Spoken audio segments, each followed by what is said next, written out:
The NFL offseason has yet even begun, but there are a number of different trade scenarios that are already starting to play out, and the Detroit Lions are at the center of yet another one. We're going to talk about how a potential family reunion just might be in the works. Stay tuned. What are we? What makes us what we are and what we're going to be? It's grit. It's what we started with last year, guys.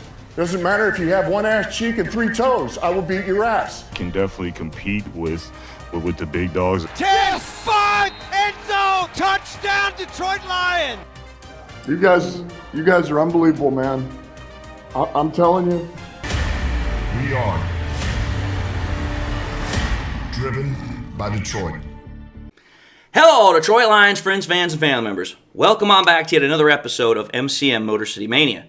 I'm your host, David T. Pike, and as always, we're diving on in. Folks, I'm going to tell you something right now. When it comes to this type of the time of the offseason, at least for teams that are not in the Super Bowl, you're going to get a lot of different talk about trades. You're going to get a lot of different talk about players you could potentially bring in, players that you're trying to re-sign, whatever have you. But as us Lions fans already know, there's already been a lot of conversation, there's already been a lot of speculation about potential trade options, which, well, let's call it for what it is. This is exactly where we were last year. Because a lot of different Lions fans were looking for Brad Holmes to make a trade, to inquire about bringing in top-end talent. And not just any top-end talent, top-end defensive talent. And once again, we're right back in that same boat. There are a lot of Lions fans that are hoping, praying, begging, demanding, whatever term you'd like to use, that Brad Holmes do that very thing. But rather than continue talking about that, let's talk about what we just had happen yesterday. News came out that Rams superstar wide receiver Cooper Kupp was told by the team organization, so the Rams, that they were going to be seeking to trade him. Now, that is not something that normally happens. Normally what you have happen is a player will tell an organization that, listen, I want to be traded, I wish to be let go.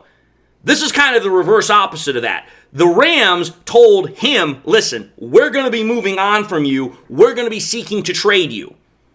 That's kind of a little bit backwards. Not to say that it doesn't happen, it's just not common. Now, when it comes to this whole idea of Cooper Kupp, obviously we already know that the Lions have been a team that has been included as a potential trade destination for Cooper Kupp. And there's obvious reasons that I will talk about a little bit later on in much more in-depth, analysis. But we cannot have a conversation about this without addressing what would be considered the big pink elephant in the room here. And the big pink elephant is that on one side of the spectrum, you're going to have fans that are all for the idea of getting Cooper Kupp. And then you're going to have fans on the other end of the spectrum that are going to think that trading potentially for Cooper Kupp is an absolute betrayal of, the common sense logic of going for a Super Bowl. Now, why is that the case? Well, let's talk about it from the idea of those that think that trading for Cooper Kupp, rather than for a defensive edge rusher, is an absolute betrayal or is just a dumb idea on principle. The reason why those types of fans are not going to be excited about this idea, they're not going to be fans of this idea, this potential trade proposal, is because of this. And I can understand why.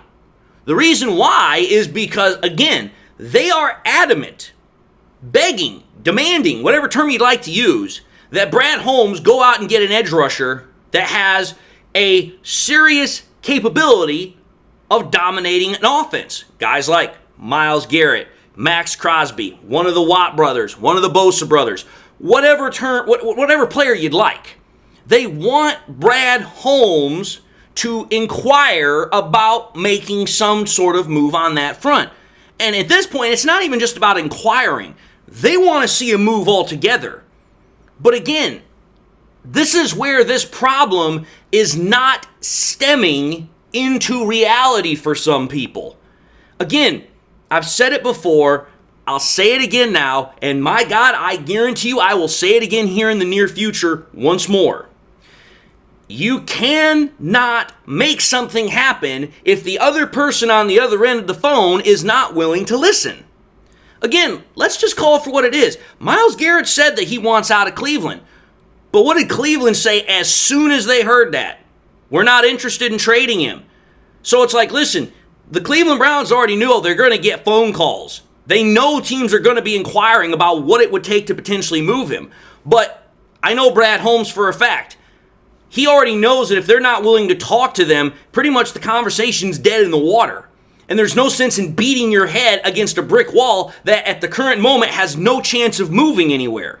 Because, again, your likelihood of possibly trading for Garrett is probably going to come later in the offseason because obviously the Browns are not going to want to trade their best player right now. They're going to try and see, okay, how can we make this right? How can we find a way to make our best player want to stick around? So clearly, they're not going to be interested in trading him right now, and any attempt to try and do so is going to be met with a closed door and a closed fist. It's not going to happen. But even let's say that as time goes by, the Browns soften their resolve and say, okay, we're willing to at least listen to offers. That goes back to the same problem I've talked about before.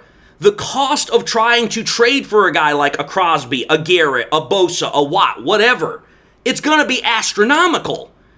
These are guys that, as I've said before, and I'm going to say this now, read my lips, so that way you know I'm not making this up and I'm not changing my tune. They do not grow on trees. And they are expensive as hell.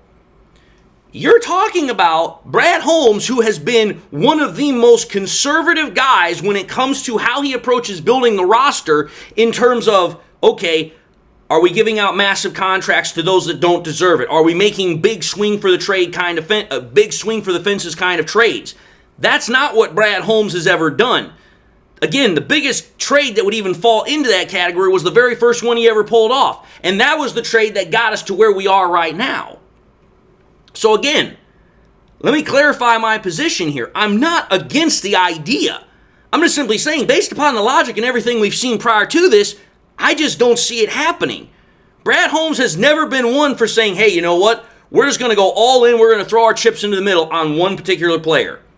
Because typically when you do that, you're putting yourself in a very risky position. And the Lions are not one to do that. They are more about, okay, let's hedge our bets here and go about this the most logical, conservative way rather than throwing everything we have on one particular option and hoping and praying that pans out. So I understand that while there's speculation about Myles Garrett and Max Crosby, I just don't see it happening because it doesn't fall in line with what Brad Holmes and, the rest of the Lions organization have done in the past. But this idea about Cooper Kupp, it definitely falls in line. And if you stop for half a second and you think about it more so than just the fact of, okay, it's not a defensive player, I'm not interested at all, you actually could see why this move, if, and I say that with a big one, if the Lions were to pursue this option, it'd make a hell of a lot of sense. Let me explain here. The reason why I actually am a fan of this idea is for a couple of reasons. First and foremost, for those that are excited about the potential idea of a Cooper Kupp trade, here's how I'm going to try and put this to you. Again, go back to what I just said about the idea of trading for an edge rusher like Myles Garrett, Max Crosby, Bosa, Watt, whatever the case might be. The cost is going to be a big deterrent for a lot of teams. Yes, the Lions have cap space. Yes, the Lions have draft picks. But again, that's just not how Brad Holmes has done things. If he makes trades, it's typically for lower end to mid-round value draft picks. Not, let's trade the farm away. The trade for Kupp falls right into that line of thinking that he's done before. Making smart acquisitions for talented players for less than what they normally would go for. When you think about Cooper Kupp right now, Cooper Kupp is 32 years old almost. He's going to be in about another 100 or so days. But Cooper Kupp is still a very productive freaking wide receiver. And on top of that, because of what the Rams have already stated they're willing to do, it makes it much more manageable for a team like the Lions to be intrigued about it. Because yes, Cooper Kupp right now is carrying about a $20 million cap hit. But the Rams have already stated, listen, we're willing to eat some of that cap in order to facilitate a trade because they've done it in the past. So if the freaking Rams, in theory, were to eat the signing bonus and take about, $8.5 million off of freaking Cooper Kupp's cap hit, you go from getting a Cooper Kupp at $20 million, cap hit to 12.5. You want to know why that makes a hell of a lot of sense to me? Because, let's think about it here. When we signed Josh Reynolds to a 2-year, $12 million contract, which was like, $6-7 million a year, that means you're only paying, in essence, another $5.5 million for a Cooper Kupp over what you were paying for a Josh Reynolds at one point. I'm totally fine with that, because that, to me, is like a massive upgrade. Now, some people are going to say, well, David, what about Tim Patrick? Well, here's the thing. One, we don't know if Tim Patrick is going to want to come back or not. We haven't heard anything about him wanting to come back or not. And number two, we also don't know what kind of price tag Tim Patrick's going to want. But at least what we do know with this is that Cooper Kupp has 2 more years left on his deal. Cooper Kupp has been much more insanely productive in his career than Tim Patrick or Josh Reynolds has ever been. And I'm not trying to say anything about Josh Reynolds. I'm just simply saying when you're talking about both of them as I have, you have to bring that into context. So if you think about it, getting a guy like Cooper Kupp who has 2 years left on his deal, you can get him for a decent amount of, draft picks, because I'd be willing to bet you this. To get Cooper Kupp, pretty much the Lions would probably have to trade probably a low mid-round pick like a 4th, or maybe 2 low-round picks like a 5th and a 6th, or a 6th and a 7th, 2 6ths, whatever the case might be. That's what they could get away with to get Cooper Kupp. And that, to me, makes a hell of a lot of sense. And the reason why it makes a lot of sense is because, again, let's talk about who we're talking about here. We're talking about the Lions and the Rams. These two teams have got a lot of, freaking prior relationship built up. Because, that's right, Brad Holmes, he was the head scout and, all that nonsense for the Rams front office, so he's already very well acquainted with Les Snead. Plus, on top of that, they've already done 2 trades in the past together. They did the Goff trade. They also did the Michael Brockers trade. So, if you think about it, if Brad Holmes truly wanted to make this work, it wouldn't be that hard of an in for him, because he's already worked with making trades with Les Snead. And on top of that, having worked underneath Les Snead, they've already got a relationship working there.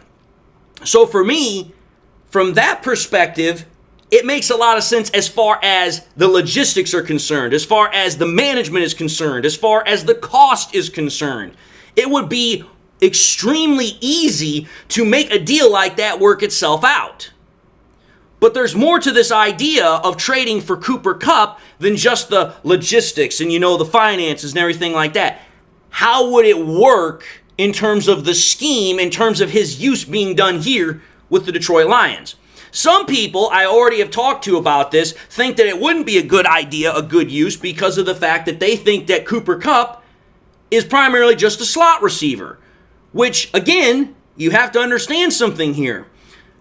You have to know how Cooper Kupp is used within certain offenses to understand how his use is as far as a wide receiver. That's why, for me, getting Cooper Kupp here, it makes a beautiful amount of sense for one simple reason if you know what you're looking for. Again, let me explain here.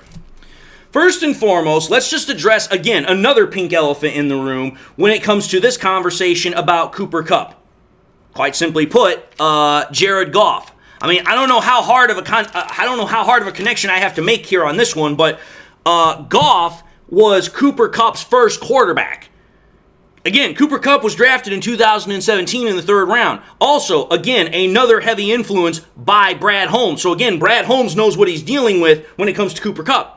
Just like how he knew what he was dealing with Jared Goff. Well, think about this. Jared Goff being Cooper Kupp's first quarterback, Goff was instrumental in the receiver's professional development. And both Goff and Kupp, they already have shown that they have great chemistry based on what they've done in the past. In fact, let me just put it out here for y'all. If you take a look at the statistics of Goff to Kupp in the 4 years that they were together at LA, this is what you're going to see.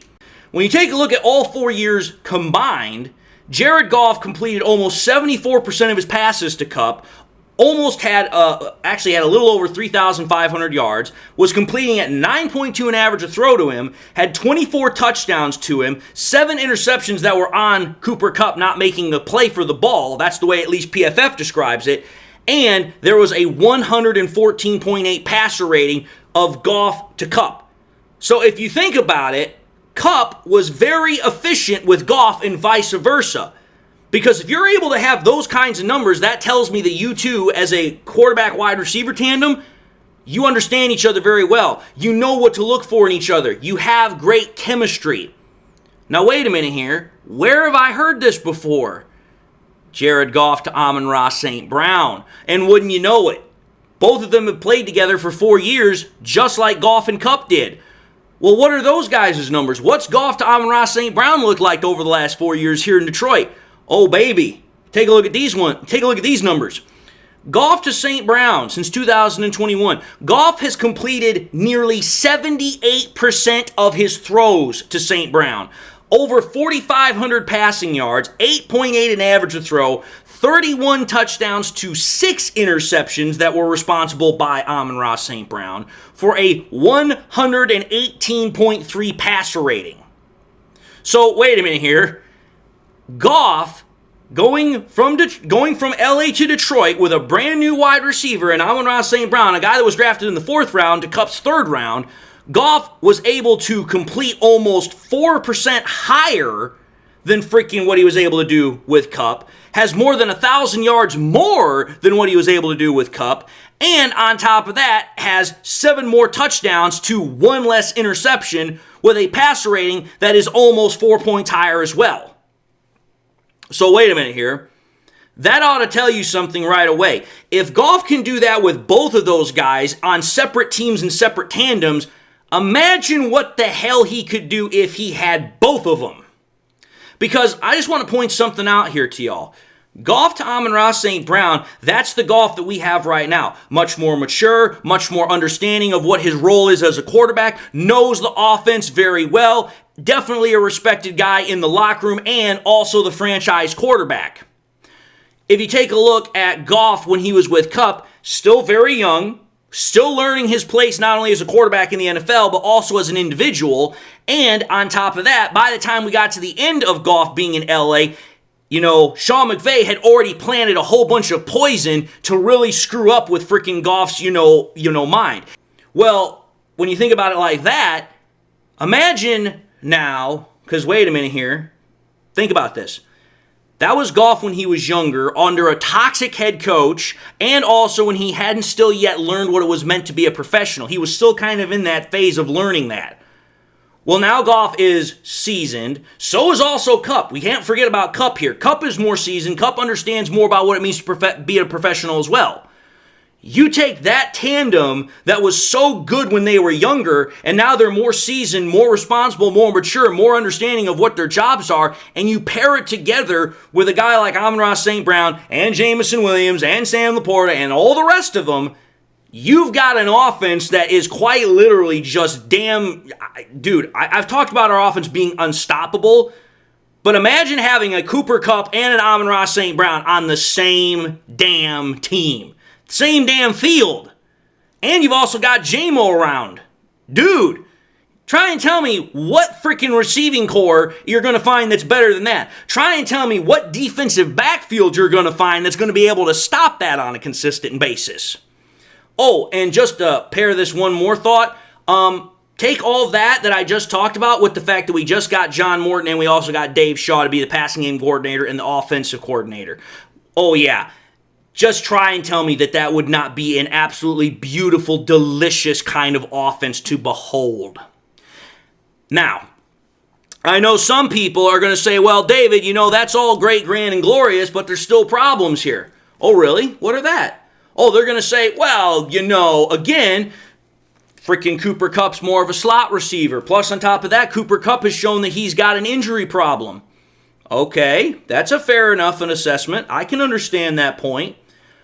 But again, here's how having Kupp on our roster would mitigate both of those problems substantially. Again, let me explain here.